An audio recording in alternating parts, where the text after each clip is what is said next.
अज्ञानतिमिरान्धस्य ज्ञानाञ्जनशलाकया चक्षुरुन्मीलितं येन तस्मै श्री गुरवे नमः। ऐसे श्री गुरुदेव जो ज्ञान का अंजन, ज्ञान का काजल लगा के हमारी अज्ञानता को नष्ट कर देते हैं। इसलिए जीवन में एक सद्गुरु का होना अति आवश्यक है। बस शर्त है पूर्ण विश्वास के साथ, पूर्ण श्रद्धा के साथ। एक मस्ती के लिए नहीं हो, सच्चा समर्पण हो। क्योंकि अगर गुरु भी ऐसे ही मिल जाए, चेला भी ऐसे ही मिल जाए तो बस कहते कोई गुरु शिष्य थे तो गुरुदेव थोड़े वृद्ध थे, वयोवृद्ध थे, इतना चल फिर नहीं सकते थे। तो गुरुजी ने चेला को बोल दिया कि बेटा जरा देख तो सही, बाहर लगता है बारिश हो रही है, कोई सामान ना भीग जाए, जरा बाहर देख। चेला था थोड़ा मनमोजी, बोला क्या गुरुजी बाहर जाने की क्या जरूरत है, को बिल्ली बाहर से ही आई है, उसके ऊपर हाथ फेर लो, देख लो कि गीली है तो बारिश हो रही है। अच्छा भैया, अब चेला है मानना पड़ेगा। फिर गुरुजी बोले अच्छा बेटा जरा रात हो गई, दीपक तो बुझा दे। ले क्या गुरुजी दीपक बुझाने की क्या जरूरत है, आंख बंद कर लो, अपने आप अंधेरा हो जाएगा। अच्छा बेटा, तीसरी बार गुरुजी बोले बेटा चल ये काम तो तूने मुझे उत्तर बता दिया, अब जरा थोड़ा उठ के दरवाजा तो लगा दे। तो चेला बड़ा समझदार बोला गुरुजी दो काम मैंने कर दिए, एक काम आप खुद नहीं कर सकते। ऐसे चेला मिल जाए तो बस, इसलिए बढ़िया जितना दूर रहो आनंद में रहो।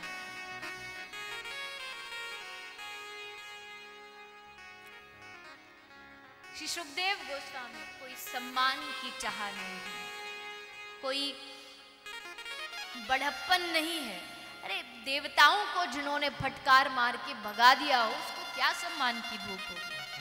देवताओं को फटकार लगाई कि भागो यहां से। तुम क्या समझते हो मेरी भागवत कोई बिकाऊ है, मैं यहां दुकान लगा के बैठा हूं। तुम अमृत हमें कथा सुना दो, हम तुम्हें अमृत पिला दे, ये कोई सौदा यहां करने आए हो?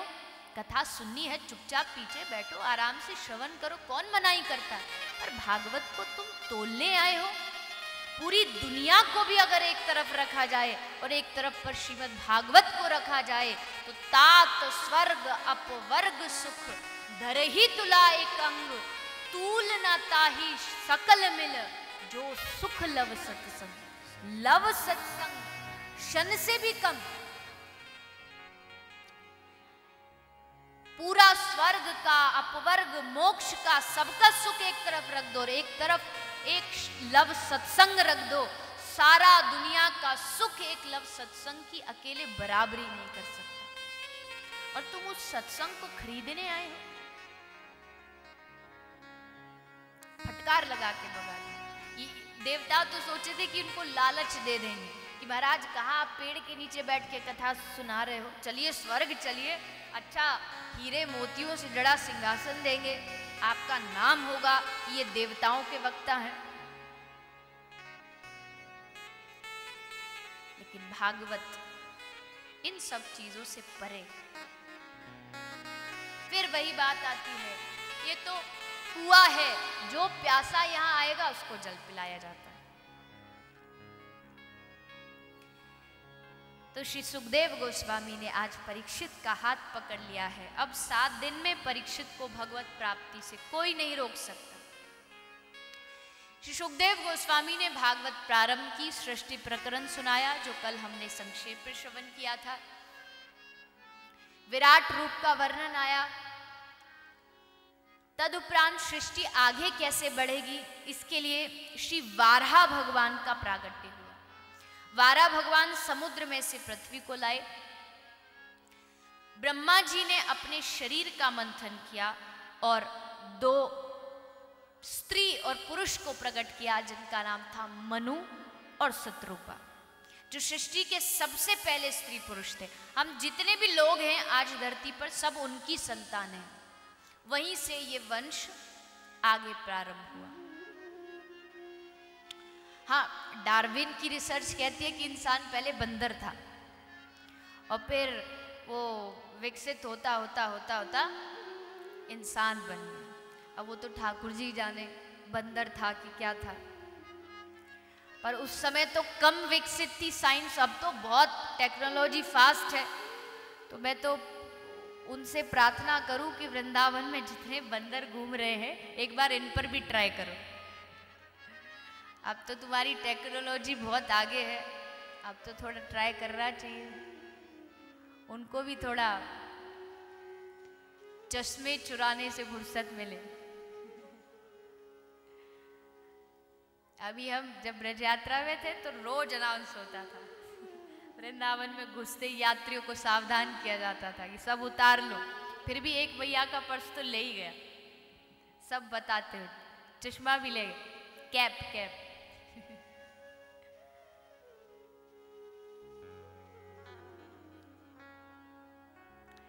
एक लड़का अपनी मैया के पास आया, बोला माँ तुम कह रही थी कि हम भगवान की संतानें हैं, पहले मनु महाराज की संतानें हैं, और पिताजी कह रहे थे कि इंसान पहले बंदर था, ऐसे कैसे हो सकता? तो मैया बोली बेटा तेरे पिता ने भी सही कहा, बस फर्क इतना है मैंने अपना वंश बताया और उसने अपना बताया।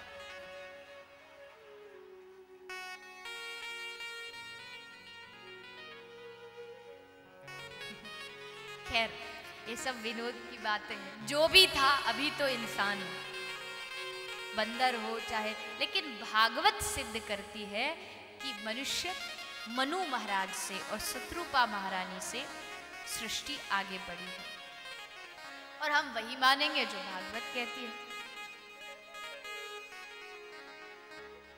मनु महाराज की 3 कन्याएं हुई, आकुति, देहुति, प्रसूति। 2 पुत्र हुए, उत्तानपाद और प्रियव्रत।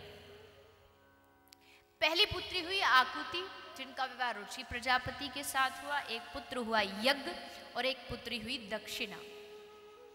दूसरी हुई मां देहुति। ब्रह्मा जी के मानस पुत्र हैं श्री कर्दम ऋषि। कर्दम ऋषि तप के लिए गए थे तो भगवान ने इनको दर्शन दिया और कहा कि आज से ठीक 3रे दिन मनु महाराज अपनी कन्या देहुति को लेके तुम्हारे पास आएंगे, तुम उनके साथ विवाह करना। कर्दम जी घर आए, प्रभु की आज्ञा है। 3रे दिन मनु महाराज आए कन्या देहुति को लेके, लेकिन तब श्री कर्दम ऋषि ने मां देहुति की परीक्षा लेनी चाहिए। वो एक आसन लाए और उस आसन को बिछा दिया और मां देहुति को कहा कि विराजिए। अब मां देहुति असमंजस में पड़ गई। अगर विराज जाती है तो इसका मतलब पति के हाथों से सेवा ली, और अगर नहीं बैठती है तो इसका अर्थ है पति की आज्ञा का उल्लंघन किया। उन्होंने कहा बैठो, फिर भी नहीं बैठी। तो कर्दम जी ने जानबूझ के सोचा कि देखो देहुति क्या करती है, लेकिन मां देहुति परम वैष्णव है, भक्त है, समझदार है, इसलिए स्वयं आसन पर नहीं बैठी, आसन के नीचे बैठ गई और बस अपना एक हाथ आसन पर रख लिया। आज्ञा का पालन भी हुआ, सेवा भी नहीं हुई। लेकिन किसी ने प्रश्न किया कि जब स्वयं ठाकुर जी ने, स्वयं भगवान ने कर्दम ऋषि को कहा है कि देहुति के साथ विवाह करो, क्या भगवान पर कर्दम जी को विश्वास नहीं था? परीक्षा लेने की आवश्यकता क्या थी? तो बड़ा सुंदर ब्रज का भाव है कि कर्दम ऋषि ने परीक्षा इसलिए ली क्योंकि वो भगवान को जानते हैं। भगवान में सारे गुण हैं, बस एक अवगुण है। अवगुण? अरे ये आप कैसे कह सकते हो, भगवान में और वो भी अवगुण? बोले हाँ, भक्त कुछ भी कह सकता है, ये भक्त के लिए छूट है, पर सच्चे भक्त साधारण भक्त नहीं, सच्चे भक्त भगवान को कुछ भी कह सकते हैं। मन करे तो स्तुति सुना सकते और कभी मन करे तो धुआंधार गालियां भी सुना सकते। भक्तमाल में अनेकों कथाएं। नरसिंह मेहता की कथा तो आप सबने शायद सुनी होगी। राजा ने जेल में डाल दिया और कहा कि अगर तू सच्चा भक्त है तो भगवान सुबह तक तेरे गले में पुष्पों की माला पहना जाए, तब तो मैं मानूं कि तू सच्चा भक्त है, नहीं सुबह होती तुझे फांसी पर चढ़ाए। आज परीक्षा है भक्त की। कारागार में डाल दिया गया। अब नरसिंह मेहता के पास ठाकुर जी को बुलाने के लिए ठाकुर जी का एक पर्सनल नंबर था। कौन सा पता है किसी को? क्या था? नहीं। नरसिंह मेहता के पास केदार राग था। एक राग था, केदार राग होता है, जो ठाकुर जी ने दिया हुआ था। कहा जब भी तुम इस राग को गाओगे मैं प्रकट हो जाऊं। नरसिंह मेहता जी का बड़ा प्रसिद्ध भजन भी है इसी राग में। दर्शन दो घनश्याम नाथ मोरी अखियां प्यासी।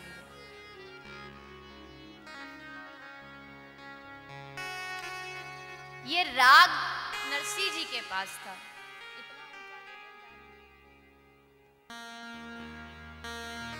तो नरसिंह जी इस राग को जब भी गाते थे ठाकुर जी प्रकट हो जाते थे। पर आज नरसिंह ये राग गा नहीं सकते। क्यों नहीं गा सकते? उनकी पत्नी का देहांत हुआ था, तो जो अंत्येष्टि के लिए कुछ आटा चावल दाल वो सब चाहिए होती थी, तो एक दुकानदार से मांग के लाए। देने के लिए पैसा नहीं था तो केदार राग ही गिरवी रख दिया कि जब तक तेरा पैसा नहीं चुकाऊंगा तो राग नहीं गाऊंगा। भक्त थे, ईमानदार थे, इसलिए जेल में राग नहीं गाए। जबकि वहां तो दुकानदार थोड़ी आ रहा था देखने के लिए, गा देते, पर ईमानदारी थी। आज राग नहीं गा रहे, आज राग नहीं गा सकते क्योंकि गिरवी रखा हुआ है, वो सब तैयार है। अब ठाकुर जी को ऐसे ही बुला रहे, हे प्रभु आ जाइए, आपके भक्त की इज्जत का सवाल है, आपकी इज्जत का सवाल है। लोग क्या कहेंगे, जरा सोचो तो सही, लोग क्या सोचेंगे। अरे नरसिंह ने इतना भरोसा किया, भगवान ने भरोसा ही तोड़ दिया। हे प्रभु आपकी आबरू आज चली जाएगी, आपकी इज्जत चली जाएगी। खूब पुकारा, पर भगवान भी आज सुनने वाले नहीं आए। रात्रि बीतती गई, प्रातःकाल होने को है।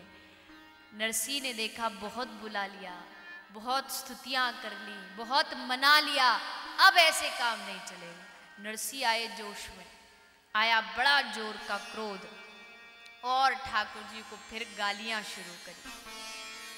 ठाकुर जी से बोले इतना देर हो गई तुझे बुलाते बुलाते, कब से चिल्ला रहा हूं, आजा, तेरी इज्जत चली जाएगी, तेरी आबरू का सवाल है। पर अब पता चला जिसकी इज्जत होगी उसी की तो जाएगी, और जिसकी है ही नहीं उसकी क्या जाएगी। अरे जिसकी दो माँ, जिसके दो बाप, उसका क्या भरोसा। क्यों आएगा तू मेरे पास? है ही क्या मेरे पास देने के लिए? तू तो उनके पास जाता है जब खाने के लिए माल होता है। तू गया शबरी के पास, तू गया विदुर के पास, कर्माबाई के पास। कर्माबाई तो तेरी मौसी लगती थी। खूब सुनाया, इतना सुनाया। ठाकुर जी अपने धाम में बैठे बैठे मुस्कुरा रहे। देवतागण बोले भगवान आप ये कैसा भक्त है आपका? आपके भक्त भी बड़े अजीब होते। दुनिया स्तुति करती है, गालियां दे रहा है और आप हंस रहे हो, इसको कुछ बोलते भी नहीं। तो ठाकुर जी ने उत्तर दिया, आज तक इसने मुझे केदार राग गा के मनाया, पर देवताओं सच कहता हूं, आज तक इसके राग में उतना आनंद नहीं आया जितना आज इसकी गालियों में आ रहा है। बताओ, ऐसा ठाकुर तुम्हें दुनिया में कहीं मिलेगा जो तुम्हारी गालियों में भी आनंद खोजे?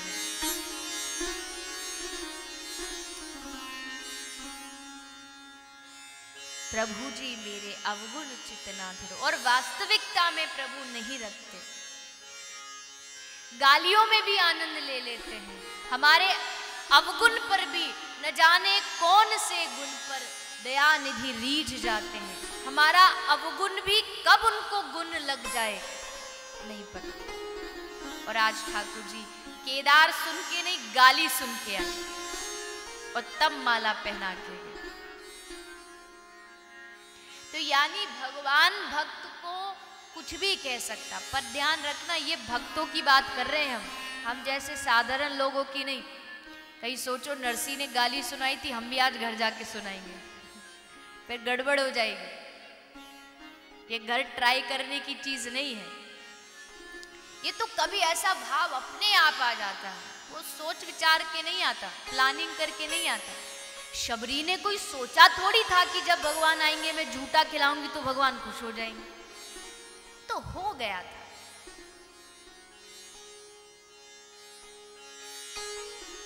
तो भक्त कह रहा है प्रभु आपके अंदर गुण बहुत है, बस अब गुण भी नहीं कहूं, आपकी दया कहूं कि जो भक्त आपकी शरण में आता है आप उसकी अच्छाइयों को तो देख लेते हो, बस उसकी कभी उसके अंदर बुराई क्या है आपका उस तरफ ध्यान ही नहीं जाता।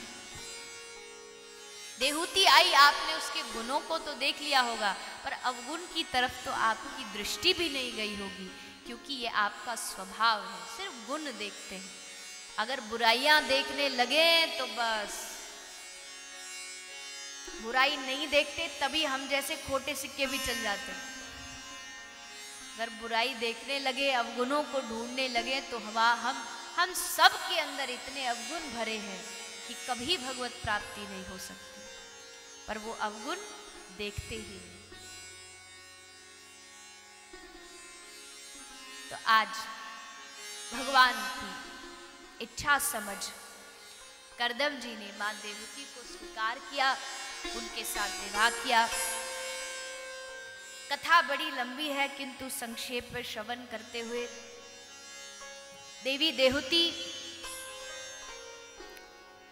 के घर भगवत कृपा से 9 कन्याएं हुई और अंत में स्वयं श्री कपिल भगवान का प्रागट्य मां देहूती के घर पर हुआ। कपिल भगवान का प्रादुर्भाव हुआ जो श्री भगवान का ही अवतार है। करदम जी ने कपिल भगवान को प्रणाम किया, आशीर्वाद लिया और वन में तप के लिए चले गए। पीछे से मां देहूती ने कपिल भगवान को अपने समक्ष बिठाया, अपनी कुछ जिज्ञासाएं रखी जिनका उत्तर श्री कपिल भगवान ने श्रीमद् भागवत में दिया है। 3 स्कंद में कपिल देहूती संवाद आता है जो कि बड़ा ही अद्भुत संवाद है। क्या जीना चाहिए, सांख्य योग का वर्णन, योग शास्त्र का वर्णन, सब कुछ कपिल भगवान ने अपनी मां को बताया। सृष्टि प्रकरण भागवत में 3 बार आया। एक बार सुखदेव जी ने श्रवण कराया, एक बार मैत्रेय जी ने विदुर जी को श्रवण कराया और एक बार कपिल भगवान ने अपनी मां को श्रवण कराया। सृष्टि रचना हुई और इस सृष्टि में पुरुष रूप में व्याप्त हुए श्री कृष्ण। पुरुष कौन है? पुरुषति इति कृष्ण है। श्रीधाम वृंदावन में जब एक बार मीराबाई मेवाड़ की भूमि से पहुंचती है तो वृंदावन में उस समय सनातन गोस्वामी रहते थे। ये बड़ी प्रसिद्ध कथा है ब्रज की। सनातन गोस्वामी अपनी कुटिया में रहते थे, किंतु एक बार सनातन गोस्वामी ने अपने शिष्यों को बोल दिया कि हम किसी भी स्त्री का, मैया का, माता का मुख नहीं देखना चाहते, हम किसी भी स्त्री से नहीं मिलना चाहते। मीराबाई ने जब वृंदावन गई तो सुना कि यहाँ एक बहुत अच्छे संत रहते हैं, सनातन गोस्वामी। इच्छा हुई कि दर्शन करके आऊं, क्योंकि मीरा तो संतों के सानिध्य में रहती थी। बैठी संतों के संग, रंगी मोहन के रंग। अब जैसे वो पहुंची मिलने के लिए, तो सामने जो भक्तगण खड़े तो रोक दिया कि नहीं नहीं, तुम अंदर नहीं जा सकती, हमारे महाराज मिलते नहीं किसी भी स्त्री से, किसी भी औरत से नहीं मिलते। जैसे मीरा ने सुना, जबरदस्ती सबको धक्का देती हुई अंदर पहुंच गई और जाके गोस्वामी जी को प्रणाम। गोस्वामी जी ने कहा, अरे तुम कहां से आ गई, तुम तो स्त्री हो, यहाँ स्त्री का प्रवेश वर्जित है। तो मीरा ने हंसते हुए कहा, महाराज मैंने तो बस इतना सुना था, आज पहली बार नई बात सुनी। मैं तो इतना ही जानती थी कि इस वृंदावन में, इस विश्व में सिर्फ एक ही पुरुष है, कृष्ण। आज पहली बार पता चला कि आप भी वृंदावन में पुरुष रूप में रहते। मैंने तो सुना था यहाँ पुरुष सिर्फ कृष्ण है। और जब सनातन गोस्वामी ने सुना तो मीरा से बड़ी क्षमा मांगी। यद्यपि सनातन गोस्वामी कोई भक्ति में कम नहीं, पर कभी कभी कोई ऐसी बात कोई व्यक्ति कह देता है कि सनातन गोस्वामी बोले, वाह मीरा, तेरी भक्ति बड़ी प्रबल है, एक निष्ठा है अपने गिरधर के प्रति। और मीरा फिर वृंदावन में घूमती है, फिर वृंदावन से द्वारिका जाती है, गिरधर को ढूंढती ढूंढती। हम सब भाग्यशाली है कि हमने उस देश में जन्म लिया है जिस देश में मीरा का जन्म हुआ है। ये कोई साधारण स्त्री नहीं थी, कोई साधारण औरत नहीं थी, ये भगवान की भेजी हुई कोई उनकी प्रियतमा थी, जिसने सारे दुनिया के बंधनों को तोड़ दिया, जो सब लोक लाज को छोड़ करके गिरधर के रंग में रंग गई। मीरा को खूब रोका, खूब दीवारें बनाई, खूब दीवारें खड़ी की गई, लेकिन मीरा को कोई दीवार रोक नहीं पाई।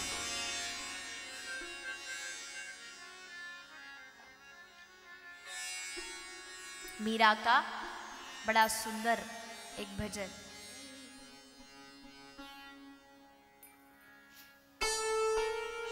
मीरा कहती थी, मैं जहां देखती हूं मुझे अपना गिरधर नजर आता है, सबके अंदर जहां जाती हूं वहां गिरधर नजर आता है, हर स्थान।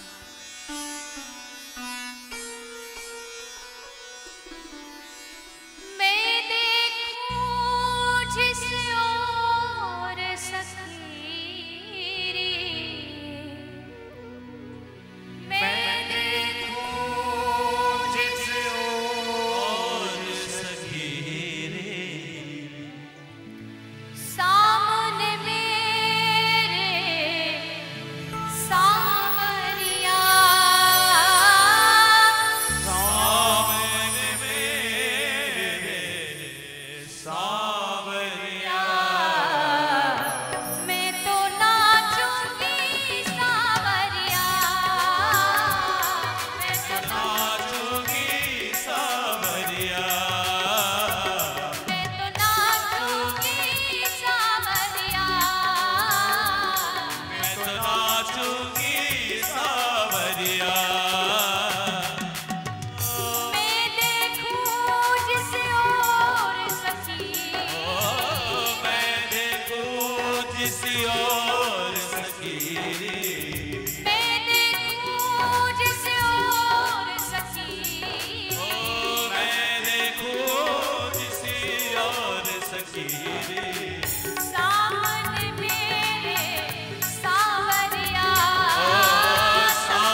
ठाकुर जी को मीराबाई की तरह रिझाओगे नहीं।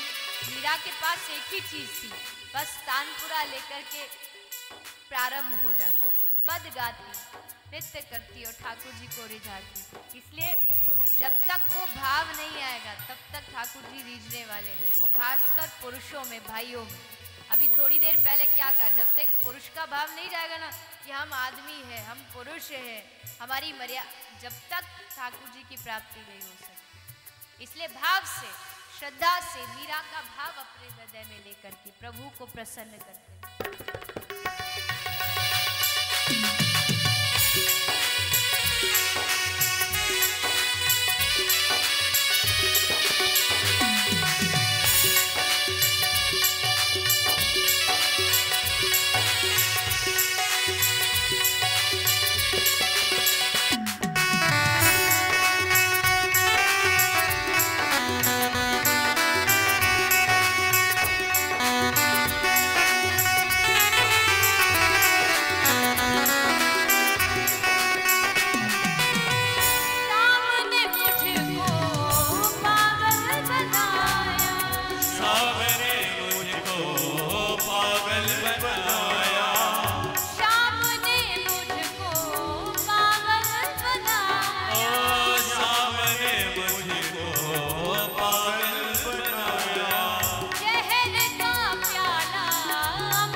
दुख सहे सहे कर चुप रहना है।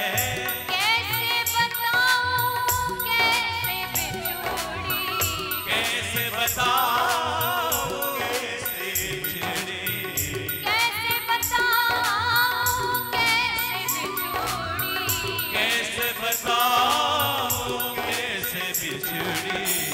पिया के मुख से बांसुरियां, पिया से मुख बांसुरियां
दीवानी, कोई न जाने प्रेम कहानी, कोई न जाने प्रेम कहानी, कोई न जाने प्रेम कहानी, कोई न जाने प्रेम कहानी। कृष्णा कृष्णा रटते रटते, कृष्णा कृष्णा रटते रटते, कृष्णा कृष्णा रटते रटते, कृष्णा कृष्णा रटते रटते, मीरा हो गई बावरिया, मीरा हो गई बावरिया, मैं तो नाचूंगी सावरिया, मैं तो नाचूंगी सावरिया, मैं तो नाचूंगी सावरिया, मैं तो नाचूंगी सावरिया। मैं देखूं जिसे और सखी, मैं देखूं जिसे और सखी, मैं देखूं जिसे और सखी, मैं देखूं जिसे और सखी। सावन मेरे सावरिया, सावन मेरे सावरिया, मैं तो नाचूंगी सावरिया, मैं तो नाचूंगी सावरिया, मैं तो नाचूंगी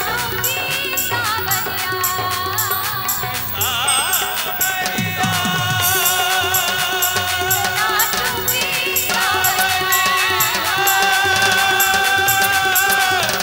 सावरिया, नाचूंगी सावरिया,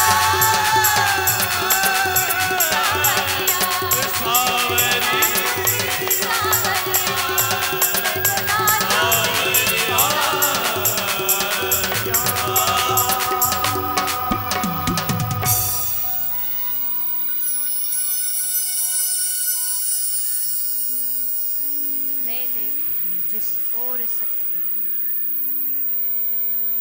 सामने मेरे सामने,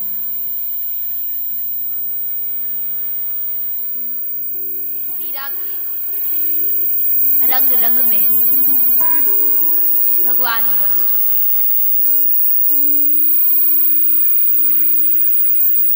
और ये स्थिति सबसे ऊंची है जब हर एक चीज में भगवान दर्शन होने लगे, हर एक चीज में।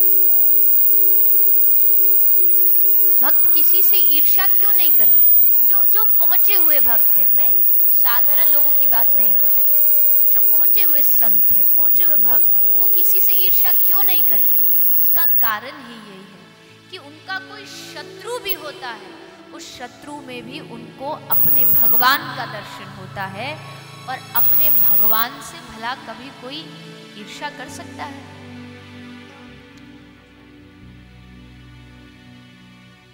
बस ये समझ में आ जाए। अब जैसे उदाहरण से समझिए, बड़ा आसानी से समझ आए। आप भोजन कर रहे हो, प्रसाद ले रहे हो, अचानक से आपके दांत ने आपकी जीभ को काट दिया, आपको दुख हुआ, जीभ कटी है, तकलीफ हुई। ऐसे कितने लोग हैं जिन्होंने उसी समय हथौड़ा लेकर के बोले आज इन दांतों ने जीभ काटी, लो इन्हीं को तोड़ूंगा? किया कभी? क्यों नहीं किया? क्योंकि मालूम है जीभ भी मेरी है, दांत भी मेरे हैं। अगर दांतों को कष्ट पहुंचाया तो कष्ट किसी और को नहीं, मुझको ही। लो आज केला आ गया। यही मैया थी जो शायद संतरा लाई थी, ये नहीं, दूसरी थी। अच्छा, ठाकुर जी एक ना एक फल भेज ही देते हैं दिखाने के लिए, भूख लगे तो देखते रहो। खैर छोड़िए, बैठ जाओ मैया जल्दी।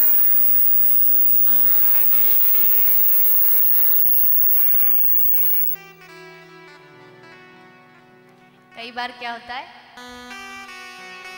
बूढ़ी मैया आती है, आगे खड़ी होकर फिर बटुआ निकालती है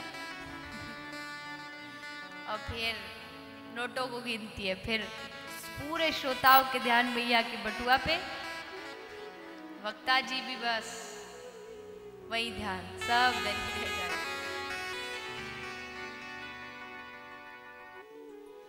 तो भगवान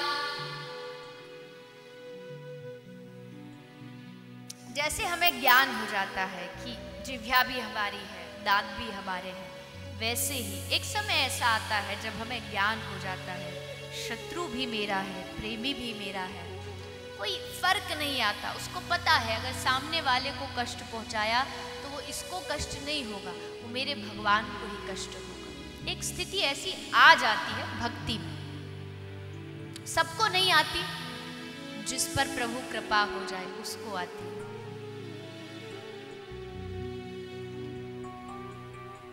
तो श्री कपिल भगवान अपनी माँ को विराट सृष्टि प्रकरण श्रवण कराया, माया से बचने का क्या उपाय है, ये श्री कपिल भगवान ने अपनी मैया को बताया। हे माँ, व्यक्ति अपने संयम के द्वारा भगवान को वश में कर सकता है, अपनी इंद्रियों को वश में कर सकता है। संयम ना हो पाए तो समर्पण से इंद्रियों को वश कर सकता है, वो भी ना हो पाए तो एक ही उपाय है, हरि नाम। हरि नाम सब रास्तों का सार है, हरि नाम सब शास्त्रों का सार है, हरि नाम सब वेदों का सार है, सब श्रुतियों का सार है। जिसने जीवन में हरि नाम को अपना लिया उसका जीवन धन्य हो गया। कई बार लोग आके प्रश्न करते हैं, कलयुग है, इतना समय नहीं है हमारे पास भजन पूजा के लिए, इतना टाइम नहीं है, कैसे भगवत प्राप्ति हो। भगवान समय नहीं मांगते, भगवान तो भाव मांगते। चलते फिरते सोते जगते खाते पीते जब याद आए, हरे कृष्ण कृष्ण कृष्ण हरे हरे, हरे राम राम राम हरे हरे, जब करते रहो, कोई समय नहीं लगेगा, कोई संपत्ति खर्च नहीं होगी। कथा में भी आते 3 घंटे कथा श्रवण कर रहे हो, अपना जप माला साथ लाओ, जब भी करते रहो, कथा भी सुनते रहो।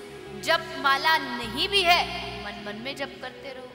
कोई मैया भोजन पका रही है, भोजन बनाते बनाते क्या बोलना है, उस समय भगवान नाम जप करो, क्योंकि ये प्रमाणित है कि भोजन बनाते समय जो स्त्री मन में भाव रखेगी वो उसके मानसिक भाव भोजन में भी आते हैं, और उसको जो फिर परिवार खाता है वही भाव उसके अंदर आता है। अब मैया भोजन बनाती बनाती गाएगी शीला की जवानी, तो कहां से संस्कार आएगा।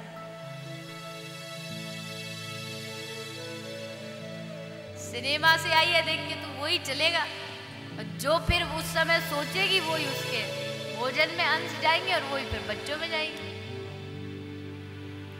जब माताओं भोजन बनाओ बड़े सावधानी से बनाना चाहिए, उस समय कोई उल्टे विचार मन में नहीं आना चाहिए। उस समय भजन गाओ, महामंत्र गाओ, ताकि वो अंश उसमें भी आ जाए।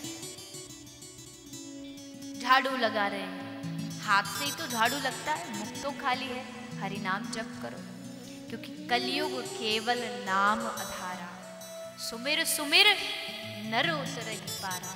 कब तक ध्यान करेंगे, कब तक तप करेंगे, ध्यान होता नहीं कलयुग में हमसे। जरा सा आंख बंद करके बैठे तो दुनिया के सारे झंझट उसी समय याद आते हैं। ये और बोल लो कि ये चीज याद नहीं करनी तो उस समय फिर तो जरूर आएगी।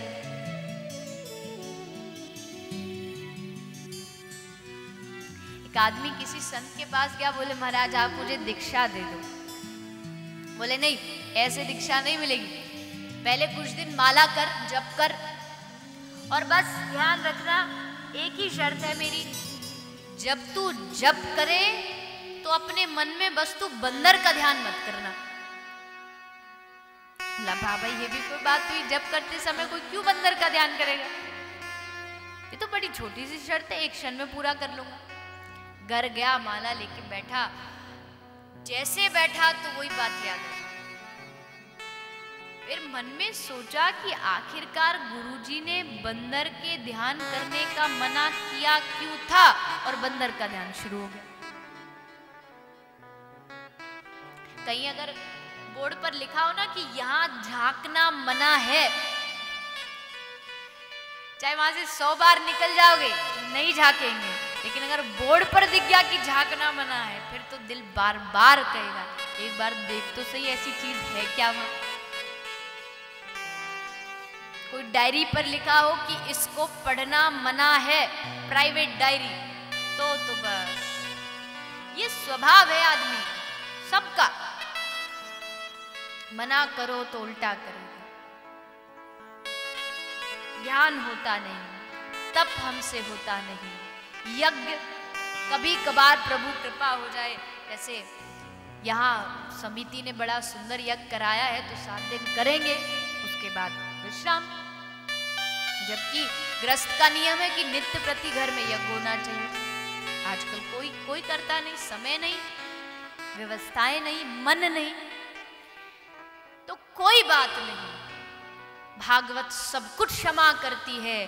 प्रत्ययद्य ध्यायते विष्णु त्रेतायाम यजतो मखई द्वापरि परिचर्यायाम कलौ तत्री कीर्तनात्। त्रेता में, सतयुग में भगवान का ध्यान करने से, त्रेता में हजारों वर्ष तक भगवान का यज्ञ करने से, द्वापर में भगवान की अर्चना पूजा करने से जो फल प्राप्त होता है, कलयुग में एक दिन अखंड हरि नाम का कीर्तन करने से वही फल प्राप्त हो जाता है। इतनी शक्ति है भगवान नाम।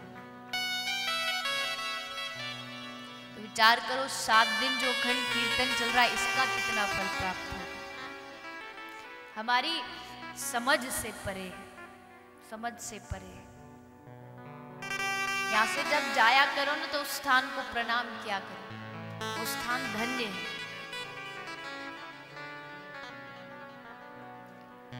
हरि नाम सबका सार है।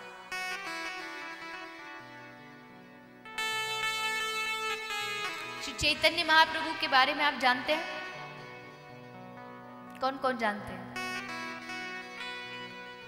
बहुत कम लोग हैं। पीछे पिक्चर किसकी लगी हुई है? श्री चैतन्य महाप्रभु, साथ में श्री नित्यानंद महाप्रभु, अद्वैताचार्य आदि आदि, श्रीवास पंडित आदि, ये पंच तत्व है। कलयुग में राधा कृष्ण भगवान ने बंगाल प्रांत में अवतार लिया, मिलित अवतार, मिश्रित अवतार, प्रेमावतार श्री चैतन्य महाप्रभु के रूप में। हरे कृष्ण महामंत्र का प्रचार श्री चैतन्य महाप्रभु ने किया जन जन तक। ये मंत्र पहले भी था और गुप्त था, उतना कोई जानता नहीं था, पर महाप्रभु जी ने इसको जन जन तक पहुंचाया। आज जो हम वृंदावन देख रहे हैं, ये सब महाप्रभु जी की देन है। चैतन्य महाप्रभु के पार्षद और वल्लभाचार्य प्रभु ब्रज में आए, उन्होंने ब्रज को फिर से विकसित किया। तो चैतन्य महाप्रभु का एक ही उद्देश्य था, गांव गांव में जाके, शहर शहर में जाके हरि नाम प्रचार करना। जब महाप्रभु जी कीर्तन करते थे ना, तो चैतन्य चरितामृत में लिखा है कि महाप्रभु जी पृथ्वी से ऊपर आकाश में उड़ने लगते थे। आंखों से अश्रु की धारा नीचे की तरफ नहीं बहती थी।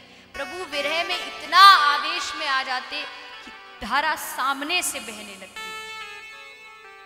हरि हरि कहे प्रभु गमन करीला, कृष्ण बोली उठी व्याघ्र नाचिते लागीला।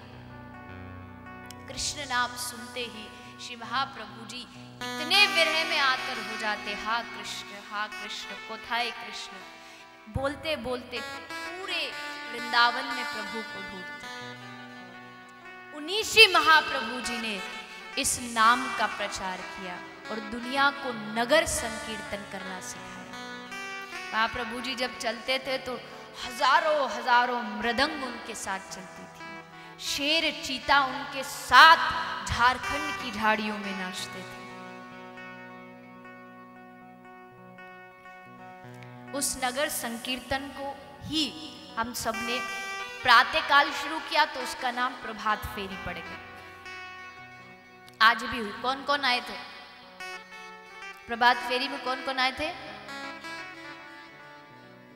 अरे बहुत लोग आए, तो मुझे ऐसी सूचना मिली थी। चलिए, जो भी आए हो,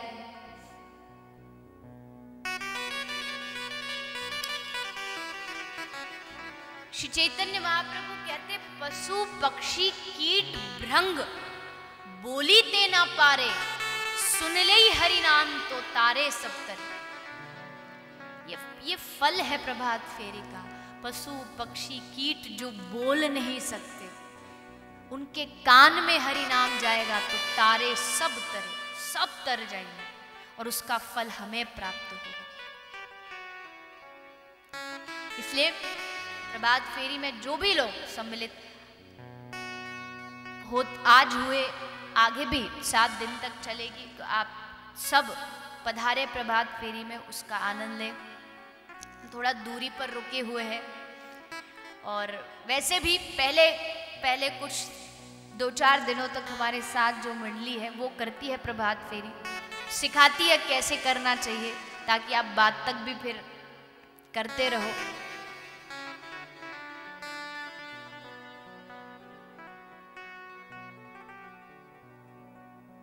हरि नाम इस कथा का भी सार है, सबका सार है।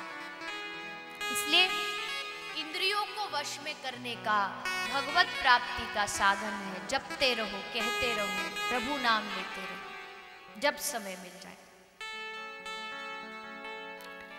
हरि नाम की तो जितनी महिमा गाई जाए, 7 दिन निकल सकते हैं कृष्ण नाम की महिमा को श्रवण करते करते, किंतु कथा की भी एक मर्यादा है, इसलिए कथा क्रम को भी निभाना है।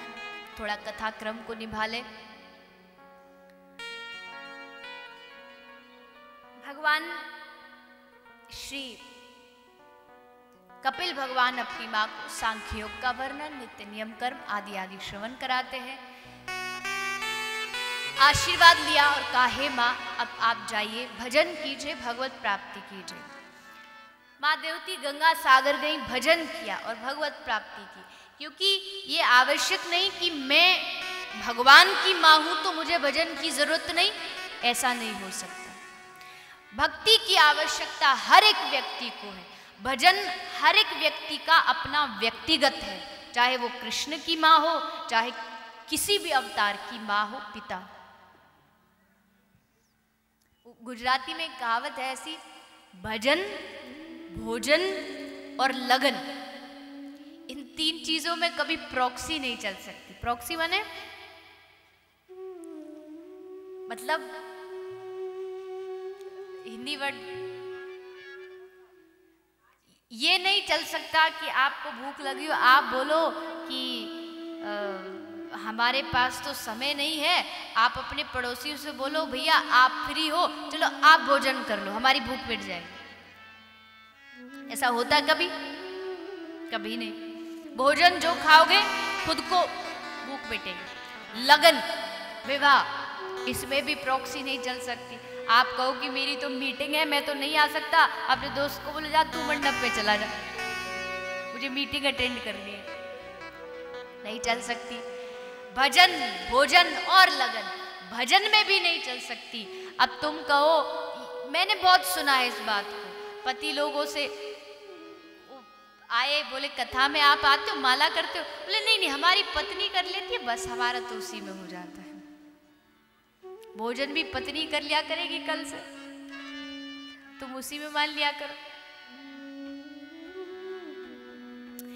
पति पत्नी का धर्म में कुछ हिस्सा होता है अवश्य। आप यज्ञ करोगे, उसका कुछ फल पति को मिलेगा। पति दान करेगा, उसका कुछ फल उसकी धर्म पत्नी को मिलेगा, लेकिन भजन कोई किसी का नहीं बांटता। माला तुम करोगे तुमको मिलेगी, नाम तुम्हारा पति लेगा उसको मिलेगा। यहां नहीं चल सकती प्रॉक्सी। खुद माला करो, खुद भजन करो तो ही चले। कपिल भगवान की माँ होते हुए भी ये नहीं कि मैं भगवान की माँ हूं, भजन की क्या आवश्यकता। गंगा सागर गई, तप किया, भजन किया और भगवान को प्राप्त किया।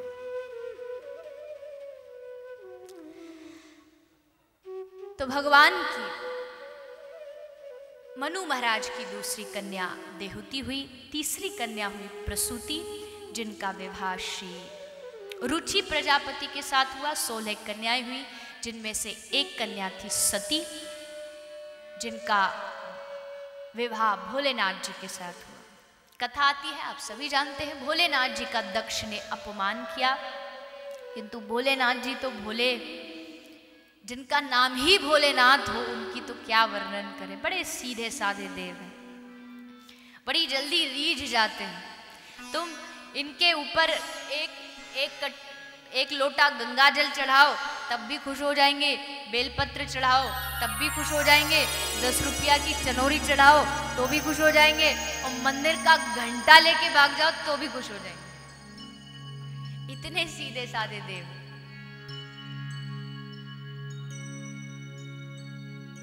कथा आती है ना कि कोई चोर कहीं जा रहा था, तो उसने विचार किया कि चलो थोड़ा, कहीं कुछ माल मिला नहीं, रास्ते में एक शिवालय पड़ा, सोचो चलो यहीं घुस जाते हैं। अब शिवालय में घुस तो गया, और शिवालय में मिलेगा क्या उसको? राम मंदिर, कृष्ण मंदिर में फिर भी थोड़ा बहुत कुछ आभूषण मिल जाएंगे, शिवालयों में क्या मिलेगा? भस्म रखी है, बेलपत्र रखी है, कुछ भी नहीं था। तो सोचा कि चलो, ऊपर पीतल का घंटा लटका था, चलो यही उतार लो, पीतल का दाम बढ़िया मिल जाएगा। उतारे कैसे? कोई स्टूल, कोई मेज, कोई कुर्सी, कुछ मिला नहीं। सामने शिवलिंग थी, बोला ये बढ़िया है, और उसी पे चढ़ा और चढ़ के घंटे को पकड़ा, और जैसे नीचे उतरा बस हर शंभू भोलेनाथ का प्रागट्य हो गया। अब चोर थर थर कांपे, कड़ा कड़ा कांप रहा है। बोले भाई साहब आप कौन? बोले भाई साहब चुप, महाराज महाराज क्षमा करो क्षमा करो। अच्छा, अरे बेटा तू काय को डर रहा है? मैं तो तुझ पर बड़ा प्रसन्न हूँ। बोले प्रसन्न? अरे प्रभु मुझ पर कैसे प्रसन्न हो सकते हो? बोले आज तक दुनिया आई, किसी ने मुझे प्रसाद चढ़ाया, किसी ने गंगा जल चढ़ाया, किसी ने थोड़ा बहुत कोई मिश्री चनोरी चढ़ाई, तू पहला इंसान है जो पूरा की पूरा चढ़ेगा। तू पहला इंसान है।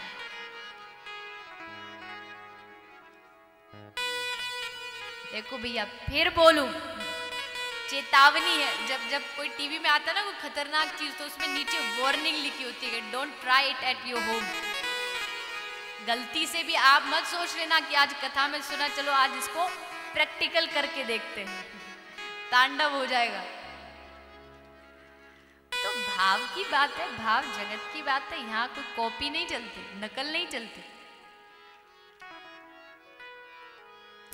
पर है बहुत बोले भाई, इनको सम्मान से फर्क नहीं, इनको अपमान से फर्क नहीं। दक्ष ने खूब सुनाया पर कुछ नहीं बोले, जो हंसते रहे मुस्कुराते रहे। फिर मां पार्वती जी अग्नि में सती होती है। आप सब कथा को जानते हैं, समय अनुसार हम संक्षेप में श्रवण करें। तो मनु महाराज की 3 कन्याएं हुई, आकुति, देहुति, प्रसूति। ध्यान से सुन लेगा, बाद में पूछ सकती हूं आपसे, कहीं फिर कहो कि बताया नहीं था।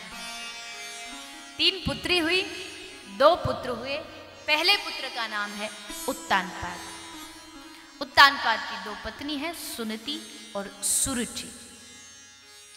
सुनीति का अर्थ है सबसे प्रथम हर एक जीव उत्तानपाद है और हर एक जीव की दो दो पत्नी है। उत्तानपाद कैसे? उत्तान माने ऊपर, पाद माने चरण, जिसके चरण ऊपर हो वो उत्तानपाद। और जीव जब माँ के गर्भ में होता है उसके चरण ऊपर होते हैं और शीश नीचे होता है।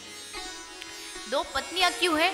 सुनीति का मतलब सुनीति, जो नीति के अनुसार चले, जो वेदों के बताए हुए रास्ते पर चले वो सुनीति। सुरुचि, जो अपनी रुचि से चले, जो उसका मन कहे उस हिसाब से चले, उसका नाम है सुरुचि। व्यक्ति का मन भी हमेशा ऐसे ही काम करता है, कभी तो वेदों के शास्त्रों के बताए रास्ते पर चलता, कभी अपने बताए हुए रास्ते पर। जो मन ने कहा बस मान लिया, जिसको हम सब अंधविश्वास कहते हैं। किसी ने बोल दिया कि भैया वो गांव के फलाने वो पेड़ पर वो फलानी भूतनी मैया रहती है, यहाँ साड़ी टांगो तो इच्छा पूरी हो जाएगी। बस फिर लाइन देखो वहां तो, इस पेड़ पर धागा बांधो इच्छा पूरी हो जाएगी, फिर लाइन देखो, पूरा पेड़ ही दिखाई ना दे, तो धागा बांध बांध के। अब इनको कौन समझाए?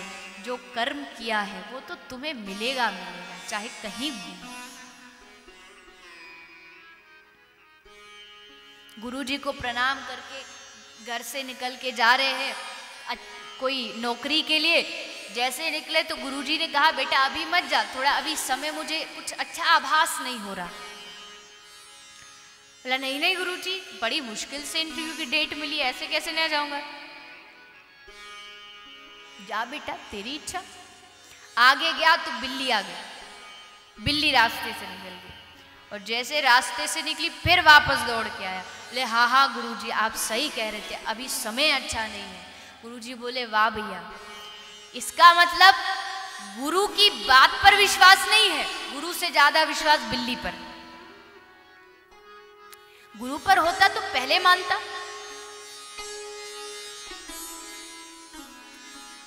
ये सुरुचि है, अपनी रुचि, जो मन कहे बस मान लो।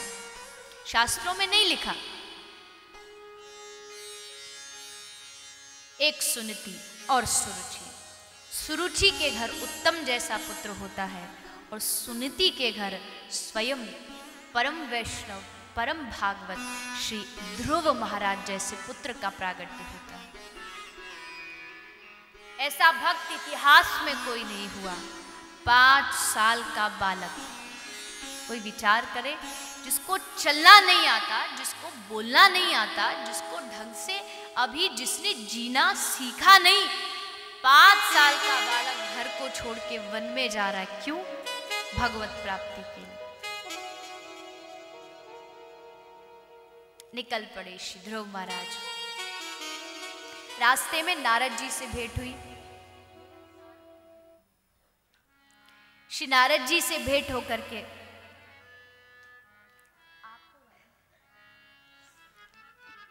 आप सब मथुरा गए हो, तो मथुरा में, मथुरा के पीछे स्थान है मधुवन।